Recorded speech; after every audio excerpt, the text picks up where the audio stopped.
Greetings, Aries, and welcome to your divinely guided rune reading here for the week. Let's jump right on in and get your rune for the energetic past here. It's in Wunjo.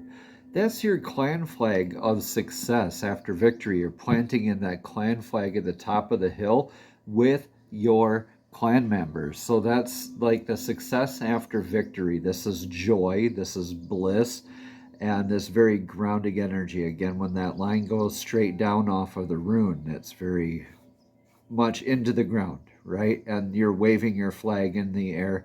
That's like your joy, your kind of like a pride energy. But this is the celebration of showing up together after reaching back and helping each other out. The dedication, the putting in the effort, the blood, the sweat, the tears, all that good stuff. So in your energetic past, you're either blessed or challenged with aspects of this. So please take what resonates, Aries, and leave what doesn't. I think, though, you have found a little bit of joy, and I think you were the source of that joy for yourself here, Aries. Let me know in the comments below how this resonates here for you. In your energetic now is the rune of the god Ing's rune, Ingwaz. Ingwaz is a lot of times depicted with the diamond shape as the seed in the fertile soil. Either way, for the elder Futhark is correct. This is an irreversible rune. So this means that it's something that's divinely guided.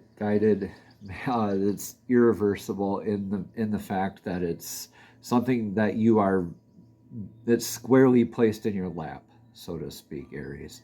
So this is something like put right directly in your path for you to transmute, contend with. So what is this rune all about? This is nicknamed the Divine Masculine's rune, excuse me. Now, why is that? Because this is planting the seed in the fertile soil, right? So you can walk away with that aspect of knowing, with that healed ego aspect, rather than guessing. That seed is going to bear fruit. Like you're kind of like a stoic kind of energy. You're responding to the energies rather than reacting, or at least presented with the aspects of healing those aspects within yourself. This is also a good opportunity to point out that we have divine masculine and feminine within all of us. All right, so this is calling you to balance out divine masculine, like that ego energy, healing the ego. We don't necessarily wish to kill the ego, but healing it, right? So this is probably a really good sense of not really a prideful, or maybe this could be a check-in to make sure that you're not being very prideful with your joy, that you're doing this with a balanced sense of ego, with carrying that through into your energetic now. What's in your energetic near future here? What's in your near future, Aries? This is Awaz. This is the U branch. This is the world axis, another irreversible rune. So the world axis, this is like, you can imagine it spinning, right? This rune. And you're in the center of this, like the squirrel on the tree of life on Yggdrasil, right? And you're balancing out the information between the great condor at the top of the tree and the great serpent at the bottom of the tree. That's like balancing your head and heart kind of energies right there. Like being flexible. The U branch, Y-E-W, this is nicknamed the U rune. This what not only what they believe that the tree of life was based off of, or what the tree of life actually is, manifest in our 3D world, but it's also a very strong, very flexible, very durable wood, right? And so this is calling, especially when it's in your energetic near future, you could be called to be more flexible, or maybe you're adapting into being more strong and durable and flexible through your divine masculine healing, where you're able to adapt into that, and you are obtaining more of that durability and flexibility with your divinely guided path, remaining true to your path in very ego-friendly, healthy ways. This would be a great way to carry yourself moving forward here, Aries, especially into these changing energies, right? So in your energetic influence of the now is the rune Yera. It literally means year, another irreversible rune. You have 3 irreversible runes so far, so this is very strong messaging here for you, Aries. So the year rune, this nickname the harvest rune, because at the end of the year you make a harvest, right? And it's indicative of like a cycle ending, and a new one beginning. So making endings is making beginnings, and making beginnings is making endings. Whichever you're doing, it looks like you're beginning. Maybe looking at not ending some of that joy, right? But beginning new things with that joy. So regardless, you're in this energy of the year of the harvest. So in the harvest, when we're in our harvest energy, right, which is the influence now, and is kind of appropriate this time of year, right, for the northern hemisphere of us.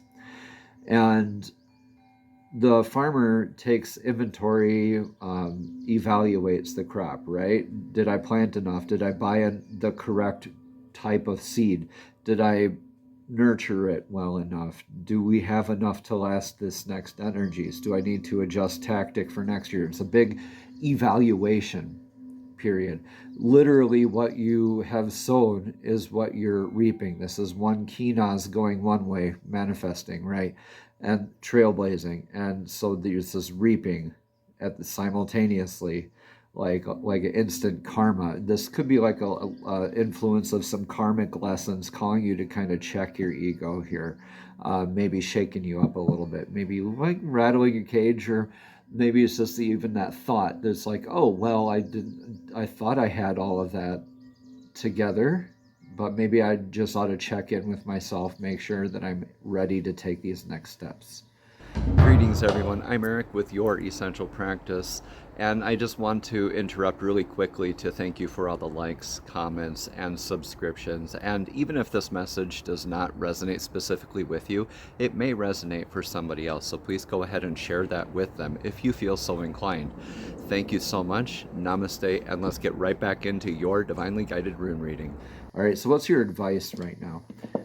You're in this kind of learning and kind of stoic kind of energies here with the healing divine masculine. Okay, so do this work thoroughly. This is theorisas. So this is, I like to interpret this as the hammer, as Mjolnir, Thor's hammer, that swift lightning quick strike, right? And it's very grounded energy. Again, remember that line going straight down, but this also has a line going straight up, so it's very divinely connected energy, like divinely guided and grounded energy it needs to be, right? Thoroughly all the way through. And this is wanting to keep on going. This is like carrying your wunjo through thoroughly, but you need to take these evaluations into consideration and take these learnings to heart as you heal your ego. Maybe had a little bit of a pride check here, or maybe a pride check kind of now, or ego kind of balance going on. Do this work thoroughly. Once that hammer starts swinging, you can't stop it. So like the hammer, like Mjolnir, you'll have to start your swing and do it this action all the way through, right? See it to its conclusion. Be honest with yourself here, okay, Aries? Now remember, the hammer can build, it can destroy, and it can protect. The choice is always up to you, right? You have the power if you can wield the hammer, right? This is great. This is a great, strong rune reading here for you, Aries. Let's see what your outcome is. Yeah, you're kind of concreting, or not even concreting, like really affirming your new beginnings here. So you've planted the seed and it's growing into this beautiful birch goddess's rune of Berkana, the birch here. This is nurturing, like a familial style nurturing, like a mother's love. This is kind of like the Empress energy, so kind of divine feminine energies here. So I see you like balancing out some very nurturing masculine and feminine energies here, Aries. But in your outcome here is that more of that manifestation, nurturing, taking hold through that consistent action, the thorough action, not just physically, but spiritually, emotionally, right? And through that, and that nurturing is going to enable you to weather whatever comes up, to be flexible like the U branch in your future, right? This is beautiful. great stuff here for you. Okay, our message of clarity this week, Aries, is from the Runic Tarot deck. We haven't used a tarot deck in a long time. So these are the Runic Tarot deck cards, and we will get one card of clarity, unless Divine speaks to us and wants to have another card after that. But Divine, please show us clearly what message of clarity from the Runic Tarot deck does Aries need to hear for this week's Divinely Guided Rune reading. Please show us clearly what message of clarity does Aries need to hear this week for this week's Divinely Guided Rune reading. Thank you, thank you, thank you. You know, I had a feeling at the beginning when I was getting set up here to do your reading, Aries, that we were going to get a page. And so the Page of Cups kind of came to me, but I was thinking more like Page of Wands energy. And lo and behold, what did we get? We got the Page of Wands here. So this is messenger energy. This is that affirmation coming into you. This is you manifesting on your path. This is you kind of like trailblazing, really. Now, the Page of Wands is a faster moving energy than, say, like the Pentacles. The Page of Wands is more like lighting the path, leading the way. I have a message. I'm going to go say it. And very driven, right? And very driven to thoroughly connect and carry through with these energies, right? So listen to messages that come in from loved ones, especially up here where you got the familial style type of nurturing here. So you could have maybe messages from family coming in as well, all right, or clan members. All right, take what resonates here, Aries, leave what doesn't. Let me know in the comments below how this all resonates here for you. Namaste. Have a blessed and abundant week.